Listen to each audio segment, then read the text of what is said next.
Buckle up, it's about to get real. Welcome to Interviews with Ashanti. I am your host, and I'm thrilled to dive into the journeys of fascinating individuals from all walks of life. We'll explore their stories, their struggles, and their successes. The real talk you won't want to miss. Let's get into it. Hey, Melody, how are you doing? Hey, Shanti, I'm here. We here. Let's do it. Good. Interview with Big Red. That's right. Well, welcome in everybody. Welcome to Interviews with Ashanti. I am your host. I have a very special guest with us today. I have the Melody Russell, aka Big Red, in the house. I'm truly excited that you are here with us, and Thank you. I'm excited to be here. it is a blessing for sure. So go ahead, if you will, go ahead, like introduce yourself for the people that don't know you. Let them know about yourself, and then we'll go ahead and get into these questions. Okay, y'all. Well, first, I want to start out by saying thank you to everybody that's joining with us tonight. I appreciate y'all so much. And I want to say, first, I can do all things through Christ who strengthened me. Philippians 4:13. Okay, my name is Melody Russell. I'm 47 years old, and I'm from Huntington, West Virginia. But I reside in Columbus, Ohio right now. I've been here since '04. I'm a mother of two. I'm also a grandmother of five boys. I became a grandmother at 39. These new generation grandmas. I'm a content creator. I'm a comedian. And I did my first stand up comedy show just this past July. And I actually did it sober. So, that's a major accomplishment for me. So I'm proud, very proud of myself for that. Yes, I love that. Right. Thank you. And I'd have made up a new thing for me. I also call myself an inspirationist. I know that's right. Inspirationist. I'm making up my own language, because I inspire a lot of people, and so I gave myself that's something else I do. You do though. You really do. It's a lot of people that I know for me, speaking from me, like on a bad day, I'm coming to your content. I'm coming to your page because I'm not gonna think about anything. I'm gonna enjoy you because you always making people laugh. And that's exactly what I do it for. I'm here to motivate and make y'all laugh. And, this world we living in today, you got to be able to laugh. And, that's my motto: live, love, laugh. Laughter is good for the soul. And I also want to say, of course, I'm an admin for the best team in the world, Get Money Meta. And if you're looking to grow as a content creator, Get Money Meta is the place to be. And when I tell you, you don't need no other group to grow, that's exactly what I mean. Get Money Meta. Absolutely. Join us now. That part. Yeah, I'm gonna go ahead and dive into my first question so that we can go ahead and get started. How did you find Get Money Meta, and what did the group do for you as a member and as an admin? Okay, well, let's see. I had just became a content creator, and I had turned on, my professional mode around July. I want to say towards the end of July. It might have been the beginning, I think. I had just had knee surgery, and so I knew I was gonna be down for a minute. So I was like, let me, see what this professional mode is all about. I was like, I didn't know what professional mode was all about at all. I didn't know what I was doing. But I know I had already been posting funny videos and dance videos. Before professional mode. I don't know why I can't say that word. And I was like, well, why not, get paid for it. So I started following all these different groups, trying to get my followers up and get myself out there and stuff. I was joining motivational groups, cooking groups, comedy groups, and it's like half of them. I put a post in there and wouldn't hear nothing back from them for weeks and even months later. So I started getting frustrated with those groups. And then I tried to make my own group and I named it Live, Love, Laugh, because I see all these groups. I was like, shoot, they got groups. I can make my own group too. And my plan was just to post stuff in the group, to make people laugh and as well as motivate them, with encouraging posts and stuff. But not too long after that, I was invited to, Get Money Meta by Krishan Brown. Shout out to her. And first I was like, Get Money Meta, what is Get Money Meta? I ain't know nothing about it or whatever. But even my daughter, she had heard about them. And my daughter was like, yeah, I think that's that group that be helping people. I was like, girl, I was like, how you know? She was like, the streets be talking. I was like, girl, please. Not the streets be Yeah, I talking. was cracking up. But they Get Money Meta. They was, the name was out there or whatever. So when I did finally decided to join. I think it was like the same day. I was scrolling to see my pic, right? First, I was like, somebody done stole my picture, you know? I was like, how they get my picture? I didn't Oh really my goodness. know what I was doing or know nothing about it. And then I started reading, right? And it was like, go follow and support new member Melody Russell. You know, I was kind of shocked, like, what's this about? I was like, because ain't no other group never did nothing like that, acknowledge me and stuff like that. I was just like instantly like, okay, I was like, Get Money Meta different, you know? Like they Right. posting the members and stuff like that. So that was like, kind of basically day one of my loyalty, for Get Money Meta. And I'm loyal to who's loyal to me, So I was just Of like, course. okay, I think I found my little my group or whatever. So yeah, I was still. What'd you say? I said you found your home. You found the place that you Oh, right. feel. Yes. Like Get Money Meta for life that day. So then, I was still a member then, but it didn't take me long to become an admin. One day, I think I was on a group chat with, I want to say, Kayla, Lachelle, and Errol or whatever. And I think we were discussing like a star party or something. And we was talking. I think I was scrolling at the same time, and I seen something that said, accept in admin invite. I'm like, wait, hold up. Right in the middle, we was on the call, or I was like, hold up. And I remember Kayla was instantly, I guess she knew what I was talking about or whatever. She's like, yeah. She's like, you see, she's like, you deserve it. I'm like, my little emotional, sentimental thug self. I was like, thank y'all so much, because I ain't never been an admin, to nothing before ever. So, I was happy and thankful, like, dang, I'm an admin. What I'm gonna do with myself? And that same day, I'm silly anyway. So that's that same day I put on, that dress up stuff, like I was, a professional admin or whatever, and grabbed Errol's book and instantly went into, admin mode, and I did that little video or whatever, and Errol was cracking up. He was like, "You what we need on the money team or whatever." So it was just go time after that, been locked in with the money team ever since then. It's I been love about that. little, I little love that. over a year. I'm telling you, if you on here and you want to grow content, lock in with Get Money Meta. Like I promise y'all, like you can start at a low number and you have the potential of just growing. Like if you're gonna be on social media, you might as well get paid for it. Like literally, you might as well just get paid for it. And the stories and the people that we have, like literally, like they'll start with like me, for example, not knowing what we're doing, and then it's like boom, now you making Mm-hmm. money. Like you're making money to be on there. Like people literally like support your life in a sense, and it's Yeah. incredible like the amount of support that is provided to you and that is also given to you because this is literally like another stream of income, you know what I'm saying, all across the border.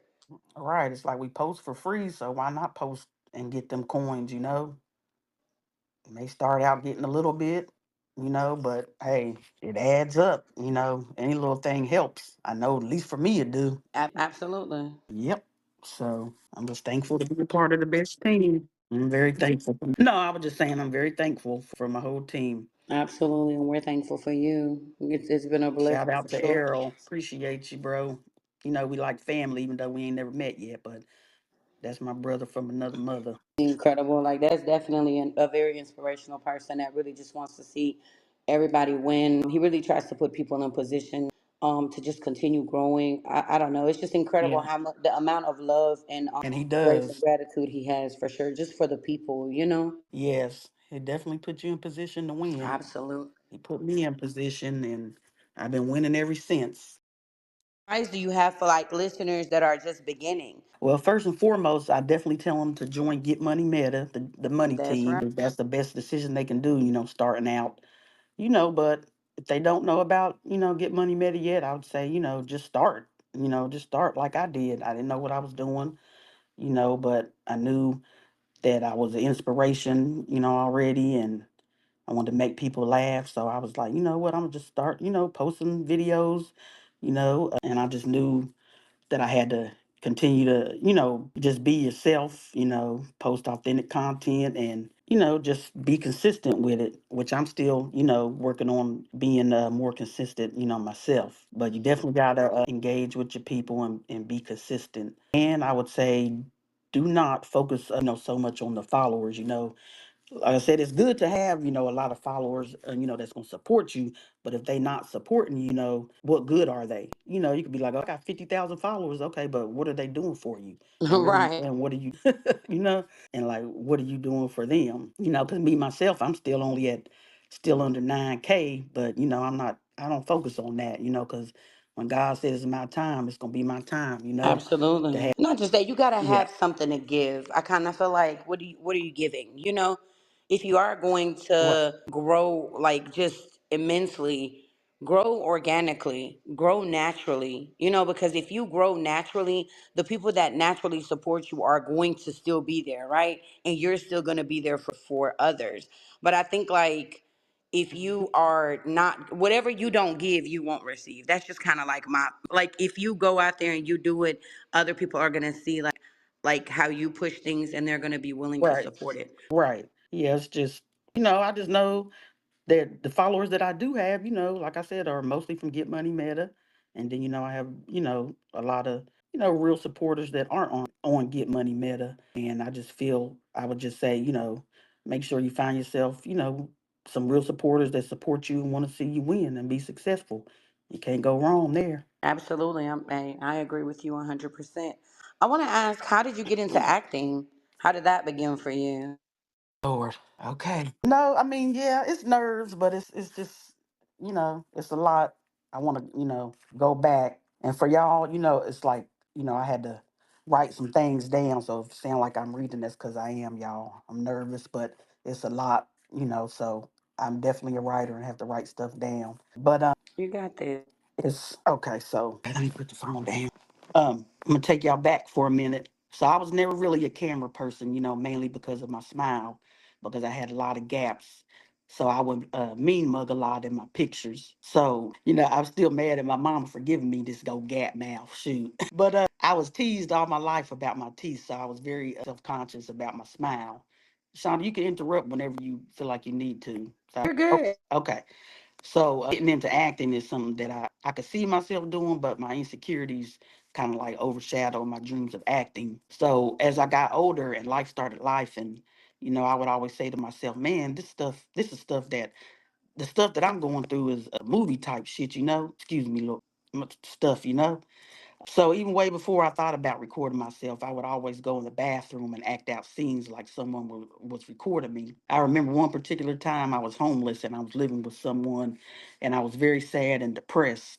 I was trying to get over a 13-year relationship, and I was trying at the time I was trying to go cold turkey off my psych meds, and I was going to church, but I just felt so empty inside still. It was like, demons was fighting to get to me real hard. My mind was all over the place. So one day I was in the bathtub and I just started crying uncontrollably, and something just said, act like you in a movie and someone's recording you. So I started literally looking up to the ceiling and reaching like I was reaching to the Lord and stuff. Mind you, I'm crying, but it's silently because I didn't want my son or anyone else in the room and that was in the other room to hear me. I ain't talking too fast, am I? No, you're great. Okay. So I'm saying real low, like, why, Lord, acting it out, like reaching up, like, why, Lord, help me, Lord, why me, and stuff like that. And that was like one of the first moments I was like, yeah, my story needs to be in a movie. And that was like around 2013. You can keep going, or you got any? Okay, I'll keep going. Okay, so No, you're good. You can keep going. You oh, you okay, go ahead. okay. So fast forward to 2020. I was doing much better. I was back on my meds because I was trying to stop. Taking psych meds on my own just wasn't working for me. I had ended up going back to the shelter, and fortunately, they had helped me with my rent for 6 months, which helped me, get back on my feet. And at some point, I was like, you know what? I'm tired of being a big bag, being fat or whatever. So I started getting into keto or keto, however you say it, a diet and stuff. It's like when you cut back on carbs and stuff. And I also, excuse me, had joined a boxing class, and that was really when I started recording myself more. And so I had was being more responsible. So I had bought myself an iPhone so I could record myself doing workouts and show the people my keto meals and stuff that I Good. had been making. So I started to notice, the more I posted, it's like the more I was inspiring people. People would say, "Go, Mel, you got this, Mel." And then people would want to know more about, what I was cooking and if it's working for me. I was like, okay, I'm starting to, feel like this inspiration stuff. So I started getting more comfortable, with the camera and started not caring, if people saw how much I weighed or saw my smile or whatever. I just knew I was motivating people, that were in the same position that I was. Right, absolutely. And, I was doing pretty good for a while. I had just started be able to have conversations with my son's dad, without arguing. And he would text me on holidays, like things was just, seeming to work out, things was, seeming okay for me or whatever. So, and he had took my son to get some shoes on his birthday, which was 2/19/20, and he dropped him off. I opened the door, he looked at me, and I looked at him, and we didn't, really say nothing too much to each other. And that was the last time I seen him. I got a call on 2/27/20 that he had passed away. I'm so sorry. That's okay.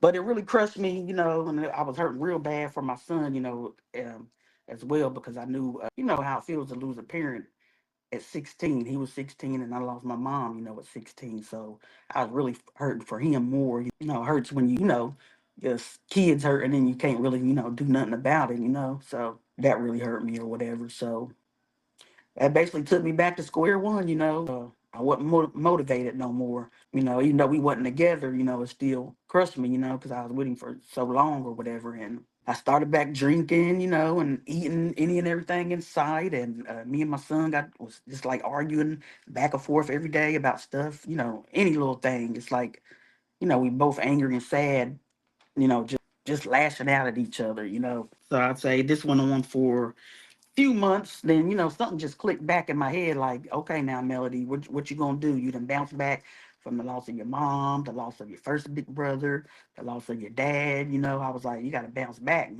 So I ended up, getting that tunnel vision back. Like I got to, get myself together. Right, you got to get back on track. I was determined. I was just like, man, I can't go into 2021. Depressed and unhappy, So I started back working out and eating right again. And beginning of 2021, I started out okay until the doctors had informed me that my son, had Becker's muscle dystrophy, which is the same thing his uncle Monty had or whatever too, So that was a low blow too. But, we accepted it and just did what we had to do. Right, I understand. I know that has to be a lot, like a lot of straining at one time, like so many things just hitting you one by one. Oh, yes, definitely. That's why, a lot of people always say, Mel, you strong. It's like, yeah, y'all say that, but I'm really weak. But, it's like you ain't got no choice but to be strong. It's like you're gonna either lay down and die, or whatever, just keep going. But so April had got there or whatever, and I was feeling pretty good about myself. I had lost some weight and I was back taking more pics and smiling more. But then one day I had got a call from the hospital saying they needed to speak with my friend Andre Harper's next of kin. So I immediately called his cousin and she called me back about an hour later and said he had passed away. This is just, a friend of mine I came real cool with, or whatever. So he started excuse me. I just cried and, just like usual, just start crying and rushed to the hospital and they let me in the scene and, it was still blood coming out his nose and, just an awful sight to see or whatever. And I just was crying so hard, because he was like my brother and he always had my back and didn't judge me. We fought together, laughed together, and cried together. Right, So you went, it's like literally like when they say when it rains, it pours. You were literally like living that. yeah, kind of like that Last Straw movie with what's her name? Got who? Taraji in that Last Straw movie. Yes. But and I just felt like, man, spirit crushed once again. It's like I was still working, but it's like instantly just routine. Start back drinking, eating everything in sight again. It was just like, Lord, like what's next? But I knew I couldn't soak in it. In my sadness for too long because, like I said, my son was just diagnosed with that disability. So I was trying to, stay as sane as I could for him, as best that I could. Right, absolutely. You had like there was still purpose. Like even though you went through all that, like there was purpose because there's somebody that still needed you. Like at this point, this was gonna, that was your trajectory in so many ways. That's why I always say, everything happens for a reason. It's like sometimes I hate to say it, but it's like it really does, as far as the people's dying and then bringing me back, like my son had with that disability. It's like I had to, like I said, stay sane. God was like, you got to stay sane for your son or whatever. So I once again refocused and got my mind back right. And it was coming towards the end of the year, and I had got a letter saying I was approved for Section 8. So and my lease was almost up. Where I was living, so it lined up perfectly. So I had ended up finding a nice apartment. And I was saving money because my rent was basically cut in half, which was perfect. Because I wasn't making much money at all at the time. And that was around, I had moved in a new place around March of 22. And things, were going great, and me and my son were getting along better, and I had more income, and this is when I really, started getting into more posting and excuse me, cooking videos and comedy videos, dance videos, and silly little videos with my grandkids. Right. So things were okay, and I felt like life was turning over a new leaf for me. More and more people were enjoying my videos. I was feeling more and more comfortable in front of the camera. And I'm sorry. So now we're gonna fast forward to the day. Can y'all still hear me? Yes, we can Oh, hear okay. you. Now we're gonna fast forward to the day before Christmas Eve, 22. I had sent my brother Monty a package for Christmas, and he had called me that night and asked me, did I send it? I said, yeah, it's supposed to be there tomorrow. We talked for a little bit, and I said, call me when you get it. Christmas Eve comes, and the phone rings, and it was a FaceTime call from Monty. I was like, oh, must have got his package, right? So I answered it, but it wasn't Monty, it was his girlfriend. Her eyes were, looking big, and she wasn't, she was just looking at me. She was like, I don't know how to tell you this, but Monty passed away. Oh, I'm so sorry. I know that had to have been really hard. Yeah. So I took off screaming through the hallway, and, all I just kept saying was like, I was sorry. I was like, It's okay. Take your time. It's okay. you lying to me, Gene, you lying to me. I just kept saying, over and over. I was like, you lying to me, or whatever. And she was like, I wish I was. So I just dropped the phone and, just crying. And I was crying so loud. And, I was just like holding my stomach because it literally felt like I got, what I'm saying, hit by a Mack truck or whatever. And I cried so much that day. I was just so tired. It was exhausting and, just still in shock. And later on that day, I had went into turn up mode, just started drinking and blasting music, that he would listen to, basically trying to mask the unbearable pain, that I was feeling by being in turn up mode. But, once reality set back in, the turn up mode was gone. Right. And I didn't have much time to grieve because I knew I was going to be the one responsible for his funeral arrangements. And I want to give a special shout out to my friends Shanika Scott and Letitia Thorpe, who drove me to Huntington, to help me arrange my brother's funeral. I didn't have much money, so I didn't even really know how I was going to pay for his funeral. And I looked over, and my friend Shanika handed me a piece of paper. I'm looking like, what is this?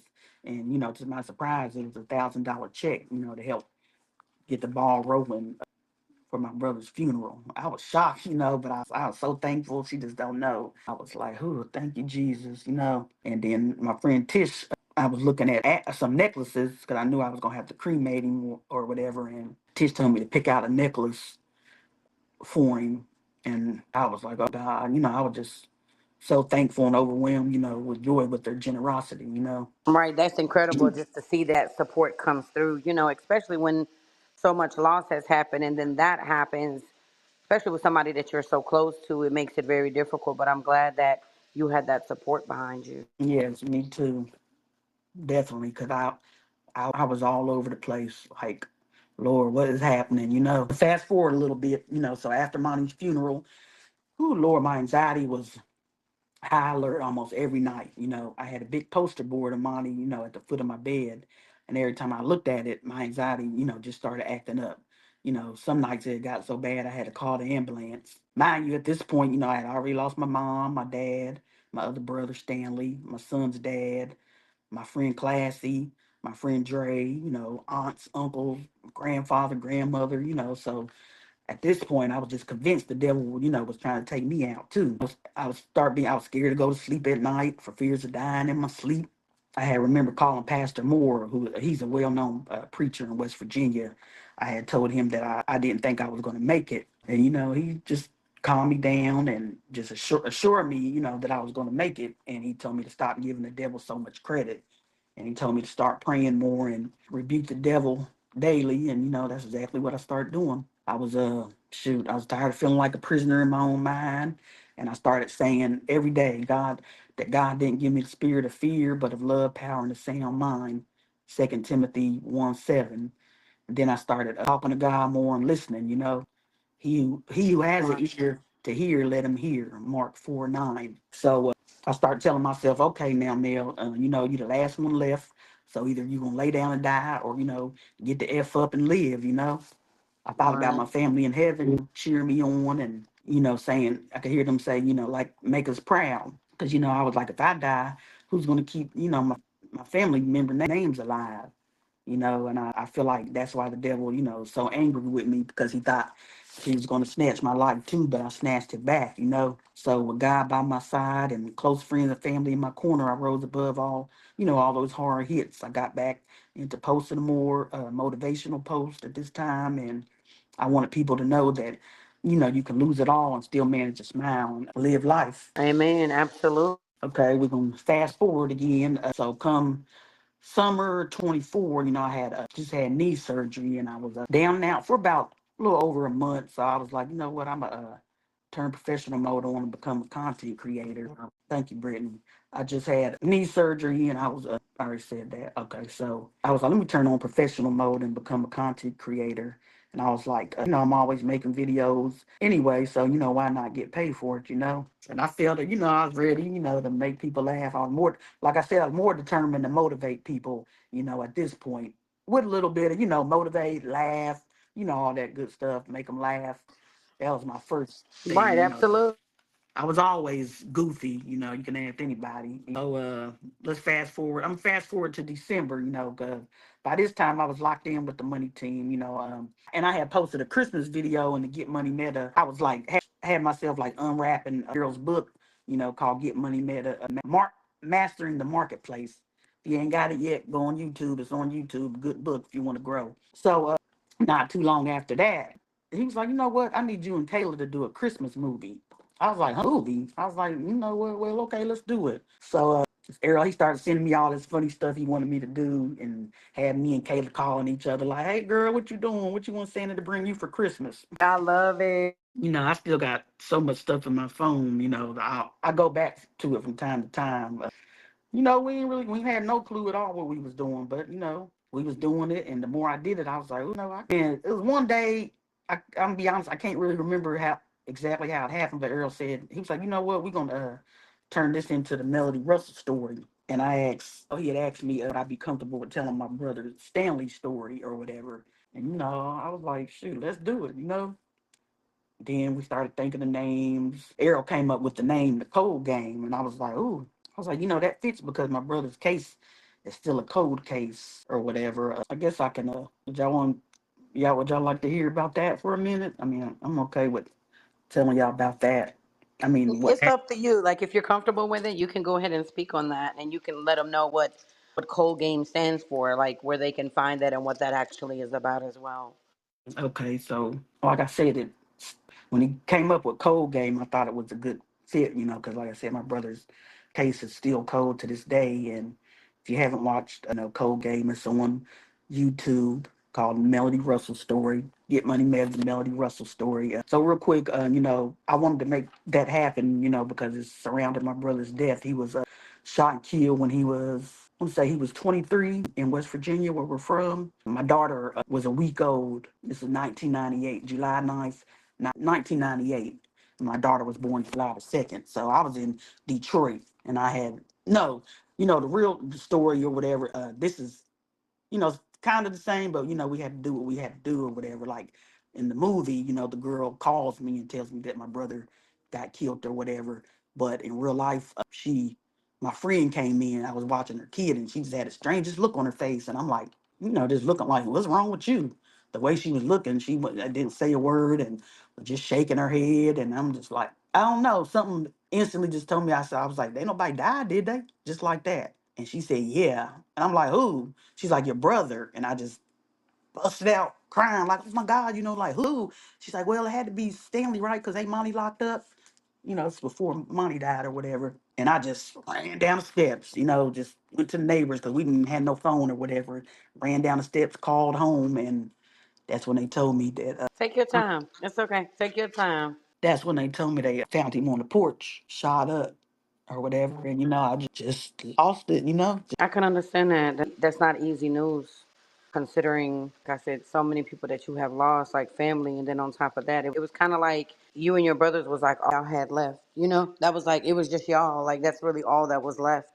Yeah. Well, let me see. Okay, my mom died in 1993 of cancer. My brother, who we talking about now, he got killed in July 1998. My dad died of cancer. Lord, I forgot if it was 2018 or 2019. Like I said, my son's dad, what, in 2020. But yeah, so they told me, and I just was just like, when I start kind of was feeling bad because I was like, man, I started saying to myself, if I would have been there, it wouldn't have happened. And mind you, at the time, my dad and my other brother, Monty, was locked up. So I felt like, I don't know, I just felt like we left him out there or whatever. And if we would have been there, that wouldn't have happened. And, my daughter was a week old. And my friend told me, Can't, because I feel like at the end of the day, like he was still an adult. And it's like a yeah, lot of times with my brother is doing life. I say that a lot. Like if yeah, I was there, this would have never happened. And I know me knowing it wouldn't have. I know me. But it's like it was an adult. Like how do you tell a grown man what they can and can't do and how they gonna right. move? It's that ego mentality. Because he was, to my knowledge, he was, basically, selling fake drugs or whatever, and he just, was a hustler and just was wanting money. And like I said, unfortunately, it got him killed. And I'm really sorry that you went through that, because I know, like like I said, it was so much, and then that it was like edging on. It was like you're coming out of something yourself, and then it's like another one. Like you just kept. It was like constant for you. And I'm sorry. I know that has to be hard. Like that. I know that has to be hard, and you're Oh, so yeah. brave, like to even speak on it. Thank you. Yeah, I was, like I said, my daughter was a week old. She was literally born July the 2nd. He died July the 9th, and he never got to see her. So when I went down there to the funeral, I just, I put her picture in the casket. And then one of my friends ended up telling me, they was like, yeah, Melody, he said he can't wait to see his niece, that he knows she looks just like him. So that, crushed me when they told me that too. I look more, everybody say me and Monty look alike, but I call Stanley my twin, because I feel we look more alike or whatever. So I tell my daughter that she really don't know that she saved me in a lot of ways, because like I said, she was a week old when that happened. And like I said, I was ready to, to return the favor to whoever did it to my brother, even though he was, they're doing whatever. But I was like, no, like, and I was like, who, Lord, I got this daughter. I was really ready to die and for him and go to prison and all of that. I ain't care. But every time I looked at my daughter, I was like, man, that love I have for her, she's a week old. I was like, my baby, I can't, I got to be here for her or whatever. So And I'm proud of you. I'm proud of you for being open about this, and I'm proud of you for it's. I feel like God still works in so many miraculous ways, because He gave you your daughter. That still gave you that hope to keep going forward. yes, definitely. That's when they say God works in mysterious ways. He took my brother, but I had my daughter there, so that's when I just like got to just start playing the cards that you're dealt or whatever. So it's like cold game. It just opened up, something in me. Just like he died. It's like this is like life was going on. HPD wasn't really doing nothing about it. Time went on, and yeah, we working on it, and years and years just went by, and it's like, I'm gonna say it, Huntington, West Virginia Police Department, they don't care, and I'm not being funny, especially if you black, they don't care. They don't really try to find the murder. Like that's just it. They don't care. My brother's case is still cold to this day, but cold game sparked something in me to start like calling back down there. You like, what's going on with my brother? Is it a cold case? Thanks to my friend Tish or whatever. She was like, you need to call down there and ask, speak to this person. Shout out to Tish for that, aka Officer T that was in the movie or whatever. Now she's real supportive in that area of like helping me, like not giving up. He's like, call down there and find what's going on. Is this case open or closed?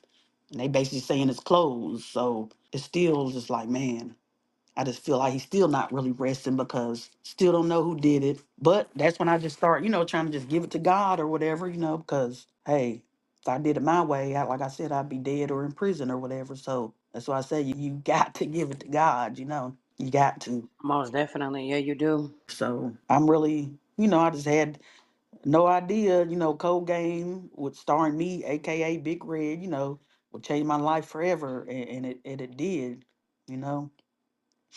Like I said, I was just determined to get a story out there, and with the help of my money team, Errol, made it happen. Took, we worked on it for about 4 months. And I ain't gonna lie, it was hard, like going back to scenes or whatever, that scene where I had to actually go to the grave site where Stan and my mom was at. That was hard, but I knew I had to do it. I was determined to do it. And Errol pushed me through it. He was like, just put your emotions in it. He's like, don't be like put your real raw, emotions in it. And that's what I did. You did an incredible job. I actually watched the movie and it was phenomenal, actually. But I know that took a lot of bravery because it's different when you're just acting something out and then like you're not even acting. This is your real life. It was brave to watch that. And then just like the whole Get Money Meta team, like everybody that I saw in it was pretty inspiring that everybody came together and made that happen. Yes, definitely, man. I was like shocked. I was like, wait, is really coming through for this Cold Game movie. I was shocked. I was like, Earl done found him some real live actors and actresses up in here. I was like, Yeah, he I did. I want to, give a special shout out to Kayla, there from the beginning.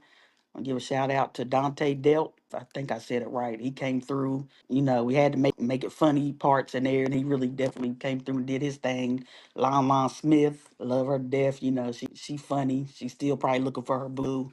Taylor Candace, definitely want to shout her out. She brought the heat and fire for real. Had me ready to come through that phone on that ass. Excuse me. I Y'all hope we can did cuz. that. Like y'all really did that. And she was funny. She was really funny in that movie. Yeah, I appreciate her a lot. My friend bestie Shalina Johnson, she came through like a big dog. Went down there and did parts with her. Of course, I had to have my bestie in it. And big shout out to Letitia Thorpe. That's my friend. That was AKA Officer T. Had me up in the headlock trying to get me to snitch and stuff. Yeah, I just appreciate everybody that came through. It's everybody. There was a lot more people in it. I'm sorry if I forgot some people that's in there that's still on the money team, but there's a lot of people that's gone. And just being honest, everybody can't go to the top with us. So I'm with the money team for life. It's just Absolutely. I agree with you. never met y'all, but I just feel like it's an instant connection. It's family. Real recognize real, especially with me and Errol.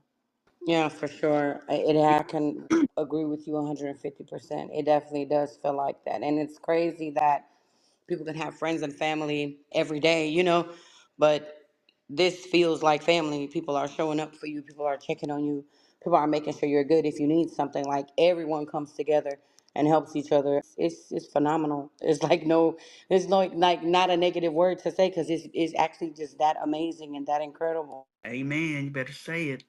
Very encouraging. I was like, I still wasn't really even, believing in myself. And Errol, him and Kayla, Lachelle, they was, all calling me superstar from day one. I'm like, I'm not no superstar. I'm like, Yeah, you are. They spoke it into existence. They saw something that you might have not seen in that moment. yeah, definitely. Like I said, I was, coming into myself as, being more in front of the camera and stuff, but I had no idea that I was about to turn into a movie star, especially, about my real life or whatever. He just kept saying, "You a superstar, you got it." And the more I was like, man, okay, I'm starting to believe. He made me believe more in myself. Absolutely. And that's a beautiful thing. It's a beautiful thing that even if we're down or we're in a space where we don't have belief in ourselves, there is people around us that will give that encouragement to you. There is people around you that are going to push you. They're speaking everything into existence for you. And you're like, I don't even believe this, but these people believe in me. So it's amazing that you took that and you ran with it, you know? Yep, because a lot of my life, I didn't really believe in myself a lot, because sometimes, I'd be like, what do I have to, I have my kids and grandkids, but still a lot. I would still always be like, man, I ain't gonna be nothing. I don't have it in me to do this. But like I said, Earl and Get Money Meta, they sparked something in me like, you can do this. You could be a superstar, or you could be an actress, you could be a comedian, you could be whatever you want to be. If you put your mind into it, you can do it. But people can believe in you all day long, but if you don't believe in yourself, then ain't nothing gonna happen. So, started believing in myself more, and like, I can do this. I can be whatever I want to be. Even at 47, I used to be like, man, I'm too I'm about to be 50. I'm a grandma. I was like, ain't nothing about to happen for me. But it's never too late. Taraji P. Henson, started in movies late in her late 30s, I believe. So I'm like, hey, A lot of people actually. Tyler Perry didn't actually really start till he was in his 40s, I think late 40s. Oprah, a lot of people. I think age is just like I do realize I do feel like age is just a number. Like it I don't think that a dream has an expiration date, and I feel like if there's something that you want to do, if you have something that you feel like you need to prove to yourself, then most definitely go for it, because I feel like when you leave this earth, cuz we all going to leave one day, what do you want to be remembered as? Do you want to say, okay, like I did this, or I wished I would have did this? exactly. Because for a minute there, I thought I was just gonna be remembered for drinking, fighting, going to jail, and that's that. But I was like, yeah, something got to change. I was like, you only got one life to live. You don't want to go out like, dang, you ain't accomplished nothing in your life. you know, I'm 47 and I'm still working on myself. I'm still trying to accomplish stuff, still working on my credit, still trying to hang on to a job. You know, just still trying to, make the second part of my life, better. Through all the tragedy, the trauma, I still got life in me to live, so it's time to live it. I love that, because you know what? You are resilient. You actually went through all these things and you're still here. A lot of people that have been through some of the things that you've been through are either dead or in prison, just realistically. And like everything that you've been through, like it built you up. Like it just kept making you more and more, it gave you strength. You still here. You're here for a reason, and just the way that you go out there and show the amount of love that you have passion for what you do. And like, you truly do inspire a lot of us, just because when we have hard days, we can come to you, and we're going to see something. Like, if you went through all of that and you can still laugh, you can still smile, you can still giggle and do something that makes other people happy, so they don't have to think about all of the things that they're going through or what they have been through. It's huge. So it's like it makes you look like, okay, I can do this too. If she can do it, I can do it too, because you've been through a lot, and everything that you've gone through. It was almost like it was just one brick after another just being thrown at you, and you're just like, no, I got this. Yeah, this hurt. I cried. I went through it, but no, I'm no, this not gonna bring me down. I'm gonna keep going. So just that you chose to get up, that you chose to make a decision for you, is motivation enough for anybody, really. Amen to everything you just said. And when I started thinking more about, like my family in heaven, just thinking about what they would say, and like my brother would, like I said, he would always motivate me, even though he was going through my money, even though he was going through his own stuff, he would, it's okay, sis, it's gonna be okay, breathe, and he'd be like, you strong, just come back, you got it, you're okay. And I started thinking like, like I said, my family, I'm the only one left out my immediate family. And I just really started thinking about that. Like, I have a family name to carry on, and God chose me to do it. So that's what I'm gonna do. I'm so proud of you. I truly, like, I'm so proud of you. Like, you are so resilient, and I'm happy that, you just keep growing and keep just going up, because I feel like the sky's the limit for you. It's just so much that you're going to still continue to accomplish. Yeah, and I ain't gonna lie, it's hard to, after so much, trauma, just after so much, I ain't gonna lie. Well, for me, it was hard. It took a while, to climb back. It's like, man, I got a lot of childhood trauma, adult trauma, and it messes with you a lot. Confusion, forgetfulness, all type of stuff. That's why I have to write a lot of stuff down because, people don't talk about it a lot, but childhood and adult trauma causes a lot of, brain disorders and stuff like that. Need to talk about it more. But Yes, it does. And people don't like that's one thing that I have learned in today's society. People don't like to talk about anything that's like mental health related, anything like childhood trauma, none of those things. And I'm like, it's difficult because if you don't speak on it, how are mhm, you supposed to know the difference? How are we supposed to teach the difference? You know what I'm saying? You got to know that, like, okay, like this affected me and you have to heal from it. And some people think like healing just happens in 2.3 seconds, but it's not. And I feel like we come from backgrounds where everything's just swept under the rug, you know? Like, I just don't want to deal with that. So we're just going to sweep that over here. And I'm not going to deal with this and we're going to sweep that over here. But eventually all of that is going to come to the surface, you know? And you're going to have to deal with it, whether you deal with it today or you deal with it from 20 years from today. It's going to come up, you know what I'm saying? Because it's part of elevation. It's part of something that I feel like God needs from us. amen. And it's crazy because a lot of people don't come back from it. A lot of people end up taking their lives because people don't believe them, or I'm depressed, or I have this. You all right? No, people. You got to listen to people. Listen to your kids. Listen. Got to listen to people because stuff is really going on with them, and some people, they can't take it no more, and they end up killing themselves. My cousin killed himself because he couldn't take whatever he was going through anymore.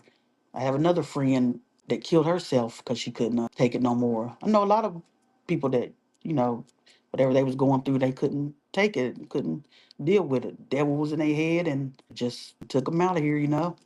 So Yeah, that's that's why it's important to have to really like make sure that you're around like people that really like check on you, that will see about you and make sure that you're okay. Because I think part of the problem that we have is that people are so afraid to tell it, if that makes sense, to yeah. talk about their struggle, whatever it is. It's like, if I tell somebody that I'm struggling here, they're going to judge me or they're going to tell six other people about it.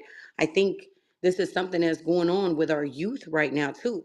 Like, our youth are under so much pressure and they don't really speak on what's going on at home. They're not speaking on things that they're going through because they feel like I'm going to be judged. Somebody's going to judge me for this, or they're going to turn this into a mockery. I'm going to be on somebody's post by tomorrow because I said this, you know?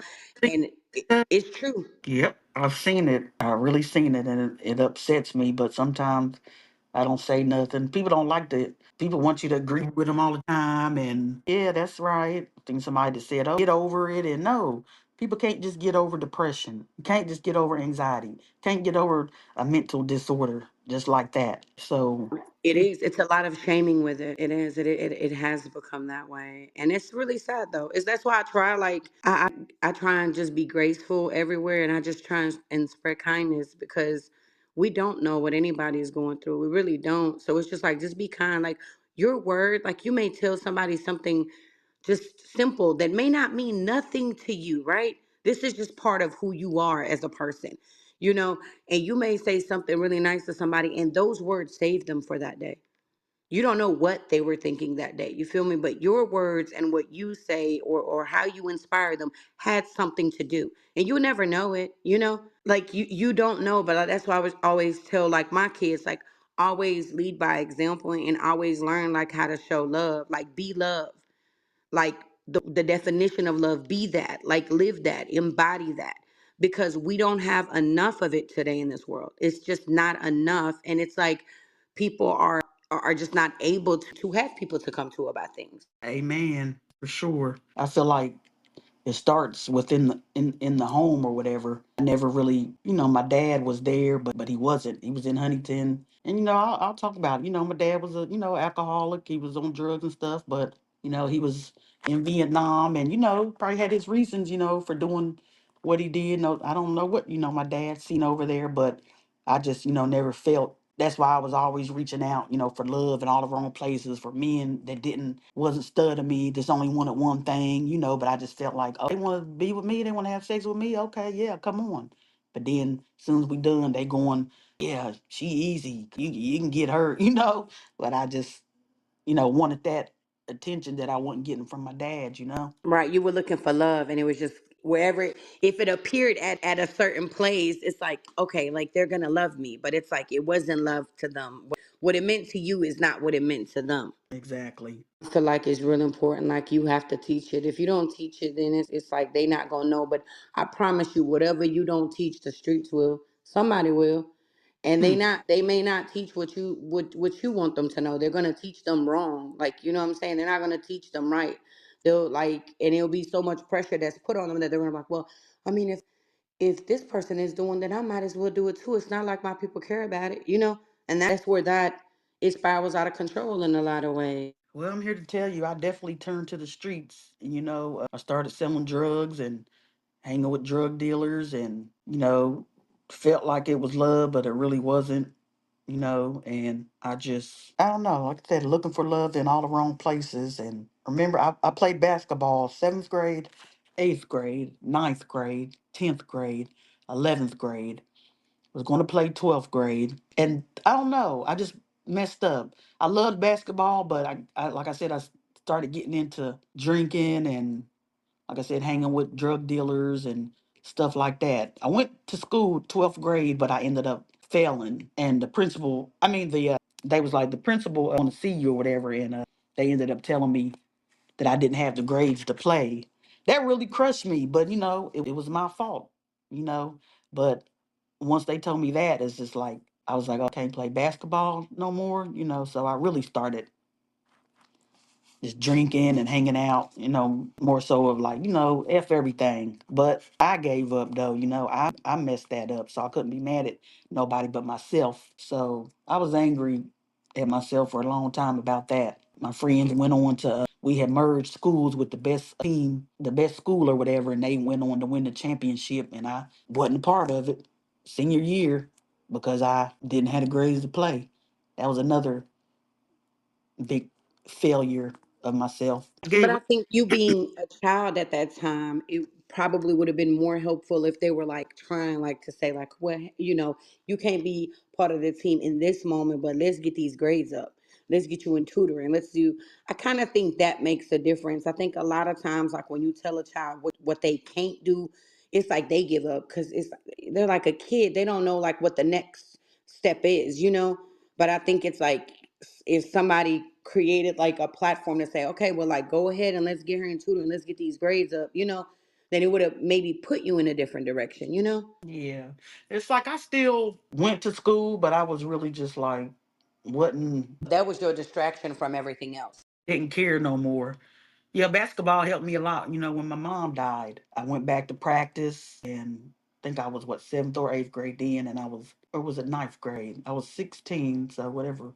But yeah, I just stuck to basketball, and I still feel like at that point I really didn't grieve like that for my mom because I just was so focused on basketball and stuff. I remember when my grandmother told me that my mom passed when I was 16. The day before, I was at the hospital with my mom, me and my brothers, and I remember my brothers kept saying, "Oh, my mom, she gonna be okay. She gonna be okay." And then next thing you know, the nurse came in there and said, "I think you guys should be saying your I love yous now." And I just lost it, crying uncontrollably, crying hard or whatever. And out of nowhere, my mom sat up, like her arms, and had her arms up. She sat up and had her arms up, and I'm looking at the nurse, like, what's going on? And she laid my mom back down, and I just felt like that was my mom, like trying to grab me, like, 'cause she heard me, dang, crying and stuff. But I know she heard me though, telling her that I loved her and stuff, because they say the hearing is the last to go. So I know she heard that. So, but we ended up leaving because now that I think back about it, I think that was for the best because I didn't want to, see my mom And I know that take her had life. I can't even imagine how that must have felt for her. And then like I can't imagine how it feels for a parent or a child because it's difficult for the child because it's kind of like what's left, what now. That's your mom. And then it's like when your mom is passing away and like she's leaving her kids behind, like none of that, all of that is really difficult, like because as a parent you're rushing. You just want to be there for everything. It doesn't matter what it takes, what cost it comes at. We're going to be there for our children. So to be in a position where you can't be, that had to have been really difficult for her as well. Yes, I just, and Crazy because I ended up leaving and I went to school and we had a game that day. Lost the game, staying with my grandmother, got home, and you could tell my grandma didn't want to tell me. She opened the door and said, "Your mom died today." And you know what? I couldn't even cry automatically. It's like I knew it was coming, but I couldn't even cry. You were still in a state of shock. Like Yeah, it's like you didn't accept it at that point. And as a child, it's harder for us to internalize our emotions. yes. And then at her funeral, for some reason, I couldn't walk up to the casket. I just sat there and cried. Then at the funeral, I just cried and cried, just cried my eyes out, and I couldn't walk up there. That was You the, couldn't accept that she was gone. that was the only That's time. like that's difficult. It was like that with my dad. Like I just was not ready to let that man hand go. And my mom's like, we gotta go." I said, I'm not ready. You know, like Every, I just knew like he was gonna wake up. Like I'm like he's gonna get up. Like we're talking about my dad. You know, he's the strongest man in the world that I know. Like he's getting up, and he didn't get up. He was already gone. yeah, that was really hard. But like I said, I feel like I that time didn't really grieve because, like I said, I was playing basketball, so that kind of saved me. I just got into, just practice playing basketball and just didn't really grieve properly at the time. I understand that. But just know she's really proud of you. Like, I just want you to know that. I know she has to be really extremely proud of you. You are resilient, like, you've overcome so much. And just know she's always with you, no matter what. Thank you so much. I got their pictures right up here, up under my TV. And when I go somewhere for a little event, like my last birthday, I took their little pictures with me and post pictures with them, try to include them, you know, in everything I do. Because I can I actually, love that. You got your guardian angels. yeah, I used to couldn't really look at their pictures all like that, but now I can, God with me, I done came a long way. So I can look at their pictures and I just be looking, now, and I be okay. I Like, love feel like that. they just looking at me. What do you want the listeners to take away from this interview? And do you have any life lessons for them? Okay, well, I would say it's definitely okay to not know it all. It's okay to be scared. It's okay to, whatever you decide to do, it's okay to feel how you feeling, but just still do it scared. Do it alone, do it broke. You got to start from somewhere, but if you never start, you never finish. And I said, tell them to surround yourself with positive, like-minded people that want to see you win and succeed in everything you do. I want them to get people in their life that push them to be the best they can be. Listen and learn to take constructive criticism because everyone isn't against you. And as long as you're being positive and don't change for nobody, and you can never go wrong with being yourself and staying true to yourself. And this life lesson: live, love, laugh through it all. God is good even through the storm. Pray and ask God to give you all the tools you need to be a successful content creator or business owners, or whatever it is that you do. You know, I don't have a business yet, but God's timing is everything. So when God says it's my time, like I said, it's my time, you know. And I want them to know you can lose it all and still win in life. You can make it through losing your whole immediate family. You can make it through depression. You can make it through anxiety. You can make it through being homeless. You can make it through alcoholism and blackouts. You can make it through fighting and going to jail. You can make it through not being able to hold down a job. You can make it past sleeping in your car and from couch to couch.